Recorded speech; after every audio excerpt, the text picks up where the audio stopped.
Dans le cadre du programme quinquennal 2022-2026, qui consiste à protéger et conserver l'eau pour une meilleure résilience socio-écologique autour de Bamako, la Coalition nationale pour la sauvegarde du fleuve Niger, CNSFN, en collaboration avec Joint Fawiter, a organisé ce vendredi 8 novembre 2024 un atelier de haut niveau pour un plaidoyer pour l'opérationnalisation de la police de l'eau et du principe préleveur-payeur, pollueur-payeur au Mali à l'hôtel Salam de Bamako. Placé sous la présidence du ministre de l'Environnement, de l'Assainissement et du Développement durable, l'objectif de cet atelier était d'échanger afin de partager les expériences et les actions concrètes de la Coalition nationale pour la sauvegarde du fleuve Niger.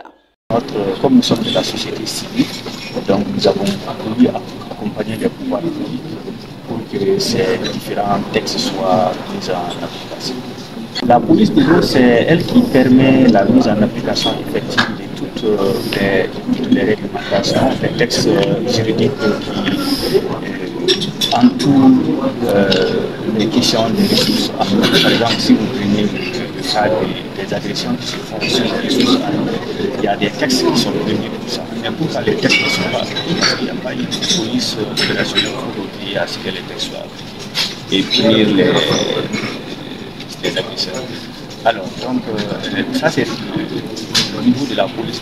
Maintenant, même les principes du préleveur-payeur et pollueur-payeur, on sait que c'est appliqué à une certaine degré parce qu'on sait qu'il y a des industries qui sont taxées pour avoir utilisé les ressources en eau. Mais ce n'est pas et c'est pourquoi souvent on voit très souvent que dans nos pays, même pour les questions aussi d'état social de l'eau, on est obligé de tendre la main aux partenaires financiers. Alors qu'on a des textes qui sont correctement appliqués, notamment dans le cadre des principes de préleveur-payeur.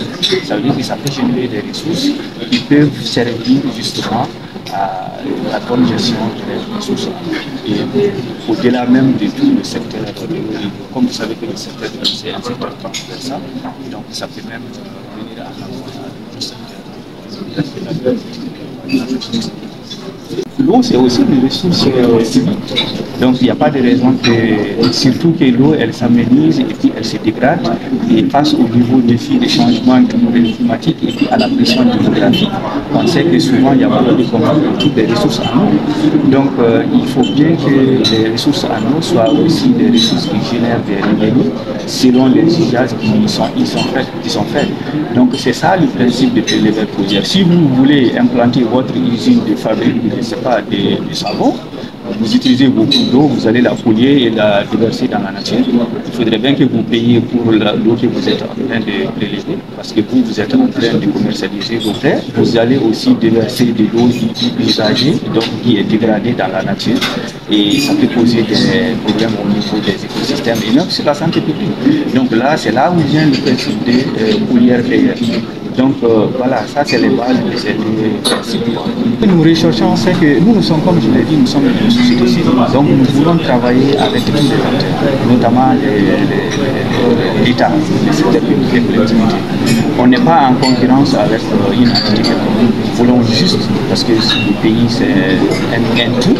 Donc nous, notre rôle en tant que société civile, on a demandé une récépissé pour jouer ce rôle. L'État nous l'a apporté.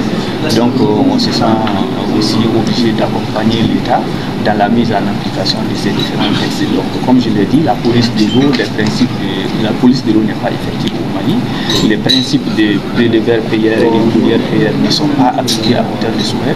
Donc, nous voulons amener les pouvoirs publics et les collectivités locales et les communautés à la base à pouvoir se mettre ensemble pour que ces textes soient appliqués pour en tirer tous les bénéfices pour le bien de tout le monde. C'est bon.